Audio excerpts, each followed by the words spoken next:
everyone, welcome to SOI Stories. I'm your host, Zoe Burns, here to show you some perfect stories. First up is Elazar to level us up with video game consoles.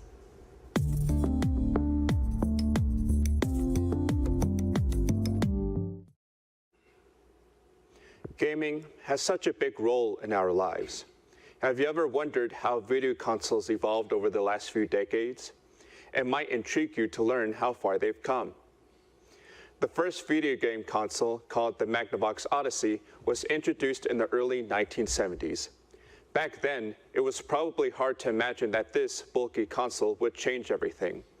It was created by technical engineer Ralph Henry Baer and was strictly designed for household use. However, this console paved the way for future game systems and more improved functionalities. In 1977, the Atari 2600 was released. It was famous for games such as Pong and Space Invaders. It was one of the first video game consoles to introduce removable cartridges so users could swap between games instead of needing to buy multiple consoles. In the mid-1980s, Nintendo shook the gaming world by releasing the Game Boy. It was small and sturdy, marking the beginning of transportable consoles that people could use anywhere, not just at home. In the early 2000s, consoles such as the Wii and the DS were able to connect to the internet. This brought in a whole new era of player communication and game downloads. Consoles such as the Xbox Series, PlayStation, and the Nintendo Switch have now evolved to where users can stream movies and even do online shopping. Video game consoles have surely changed throughout the years, but as far as what changes may come in the future, well, we'll just have to wait and see.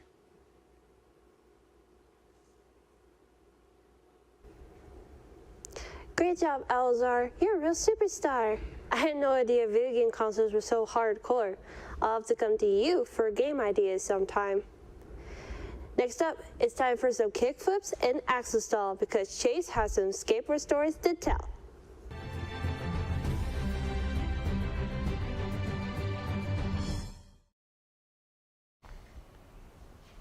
We've all heard of skateboarding, but did you know it was originally called sidewalk surfing in the early 1950s? The term was created by surfers who wanted to practice their skills on land, with a board attached to wheels. In 1962, a company in Southern California called Valsurf started crafting their own specialized skateboards, which became popular among the surfing crowd. With the invention of urethane wheels, skateboarding became more than a niche hobby. The easy-to-ride wheels led to the professionalization of the sport, eventually debuting in the Tokyo Olympics in the summer of 2020. As skateboarding went more mainstream, it also became its own culture with its influence seen in fashion, movies, and video games. Tony Hawk had a lot to do with this. His popularity goes way beyond the sport. He has his own clothing line, helped popularize several skater clothing styles such as oversized t-shirts and hoodies. He has also appeared in various TV shows and movies, and his video game, Tony Hawk Pro Skater, has sold over 1.4 billion copies.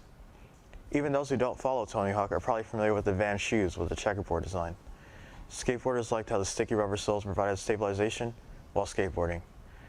These Vans are made popular in the movie Fast Times at Ridgemont High. The skateboarding community continues to push boundaries, embracing diversity, technology, and new forms of expression while maintaining its core values of creativity and individuality. Maybe this just may inspire you to pick up your board. Rock on, Chase. I tend to be a klutz to keep my distance from skateboards, but that was some great backstory on skateboarding. I really enjoyed it. Now we come to my story, so please buckle up and let's get sailing, and I hope to not give you cold feet.